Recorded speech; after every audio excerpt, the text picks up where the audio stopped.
Hi, എല്ലാവർക്കും എൻ്റെ സ്വാതന്ത്ര്യ ദിനാശംസകൾ.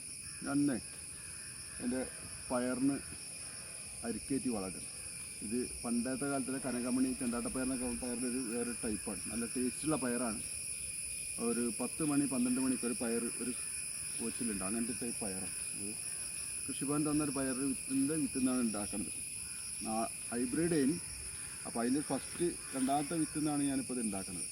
അപ്പോൾ ഞാനിപ്പോൾ ഇത് ആദ്യം മണ്ണിര കമ്പോസ്റ്റ് ഇട്ട് വളർത്തി അതിന് ശേഷം ഇംഗ്ലീഷ് വളം ഇട്ടത്. ഇംഗ്ലീഷ് വളം ഇട്ട് തന്നാൽ 18 ഇട്ടിട്ട് ഒന്ന് മണ്ണ് കയറ്റി കൊടുക്കുക. പയറിന് ഇങ്ങനത്തെ കൃഷികൾക്കൊക്കെ മണ്ണ് കയറ്റി കൊടുത്താൽ വെച്ചാൽ പുതിയ വേരുകൾ വരിക. അത് നല്ല പയറിട്ട് പോകുന്നു. ഇനിയിപ്പോൾ ഇതിന് എരുക്കേറ്റി കൊടുത്തതിന് ശേഷം ഇതിന് വല കെട്ടി കൊടുക്കണം. വല കെട്ടിയാൽ നമ്മൾ പയറൊക്കെ നല്ല വള്ളി പടരാനൊക്കെ നല്ല ഉഷാറാകും. അതൊക്കെ പണ്ടത്തെ പയറിൽ പെട്ടതാണ്. പിന്നെ ഹൈബ്രിഡ് ടൈപ്പായതാണ്. നല്ലോണം കായ്ക്കുന്ന ഒരു പയറാണ്. നല്ല വള്ളി ഹൈറ്റ് കെട്ടണനുസരിച്ച് പയർ നല്ലോണം നന്നാവണമുണ്ട്. അപ്പോൾ ഒരു വീഡിയോ ആണ് രാവിലെ തന്നെ വന്നത്. രണ്ട് ചെറിയ നമുക്ക് വലിയ കർഷകരൊന്നുമില്ല, ചെറിയ കർഷകരാണ്. അങ്ങനെ കഴിയുന്ന സാധനങ്ങൾ ഉണ്ടാക്കുക, വീട്ടാവശ്യത്തിൽ ഉണ്ടാക്കുക.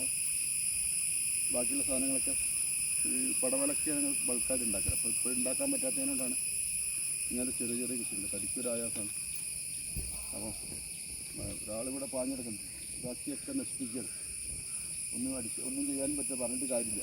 ഭയങ്കര പൊട്ടിത്തെറുപ്പാണ്. ഉണ്ടാവും ഒറ്റ ചവിട്ടി നശിപ്പിക്കുക. ഇതിൻ്റെ പോസ്റ്റ് കണ്ടിട്ട് ഇഷ്ടപ്പെട്ടാൽ ലൈക്ക് ചെയ്യണം, ഷെയർ ചെയ്യണം, കണ്ടു ചെയ്യണം. ഓണത്തിന് ഒരു മുറം പച്ചക്കറി എന്നുള്ള രീതിയിൽ ഉണ്ടാക്കിയതാണ്. ഓണത്തിനാവില്ല.